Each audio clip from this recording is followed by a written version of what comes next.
Mike Vick joins us now. Mike, good morning. It was a great weekend of football, but let's stay right here. Was last night's game more about what the Saints did really well, or basically the Bucs' ineptitude?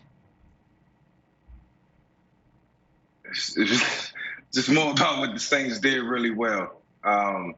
Let's just keep it about the Saints this morning because, it's not too much to talk about with the Tampa Bay Buccaneers. And, the one thing I do know was a party in the locker room. Well, Jameis Winston showed up, doing his little 1-2. Marshawn Lattimore had a do-rag on at the end of the game. I mean, everything went right for the Saints. The way the game looked for the Saints was the way that it was supposed to look for the Tampa Bay Buccaneers. The way Drew Brees operated was the way I expected Tom Brady to operate and probably the rest of the world. But the New Orleans Saints got to stop fooling us. I think they play to the level of competition. They play a team that's mediocre, they play mediocre. And then they play a team like the Bucs, and they look like they can be playing for the Super Bowl this year. And rightfully so. Now their path is way easier. But it was – look, hey, Nick. Look, Mike. I look at Tom. I know you got a lot to say, Nick. I'm not even going to take up too much time right now. I'm distraught I understand. It's tough. I know. I understand. It's tough. It's a tough morning for a lot of people. I'm not one of them, but there's a lot of people it's a tough morning for. Folks realizing, their own sports mortality, and also realizing, Brandon, that the Tampa Bay Buccaneers got a real problem. And problem is they can't beat these guys. It's not just their 0-2. They have been whooped. The opening drive of the season, Brandon, Tampa marched down the field and scored a touchdown. The rest of that game until garbage time, they got outscored 34-10. This game, they were down 38-0 before Bruce Arians kicked a field goal. And by the way, kicking a field goal down 38-0, I'm not sure I love that. The New Orleans earned the shutout, kicking a 50-yard field goal with Will Lutz, but whatever. And I don't know if these teams will match up again in the postseason. It's absolutely in play, especially with the new postseason format. Yeah. But if they were to match up, why would we expect it to go any differently, Brandon? So to me, this game, it was absolutely about both. New Orleans deserves credit, but Tampa also deserves immense scrutiny for falling flat on its face in its biggest game of the year.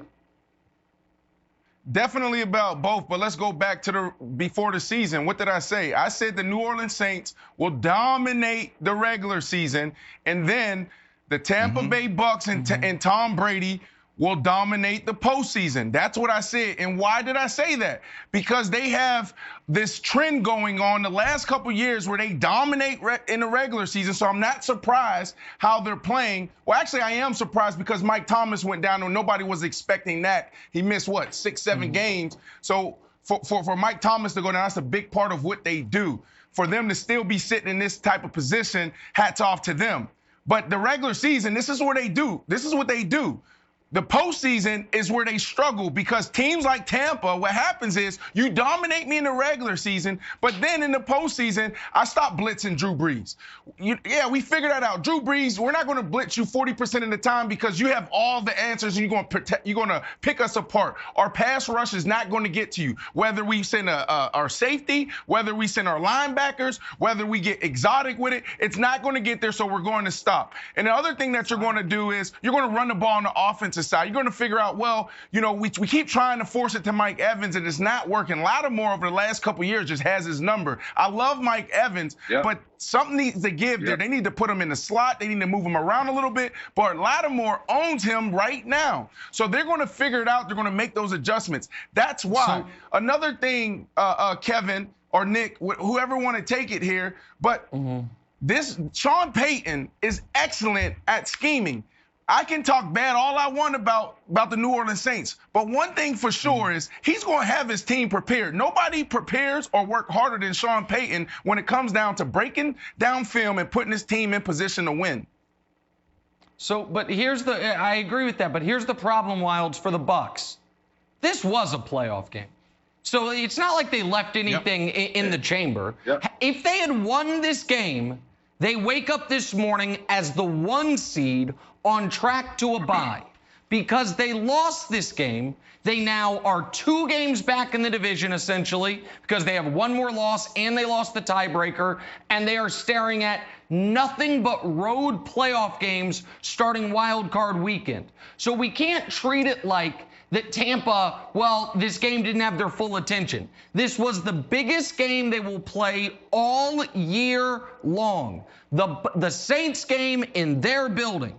And they got annihilated, just like they did the Saints game in the Saints building. Nobody's saying that. Nobody's saying that. It's about adjustments.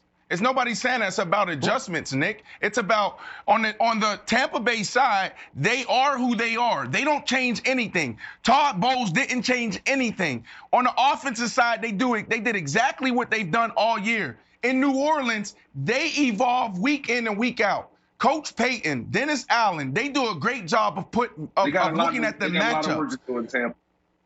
But when you get to the postseason, things change, and that's what I'm saying about this matchup. If these guys if they see each other again in the postseason, you would have to think that Todd Bowles will not blitz him as much. You would have to think that they will lean more on the run and go back to play action on the offensive side.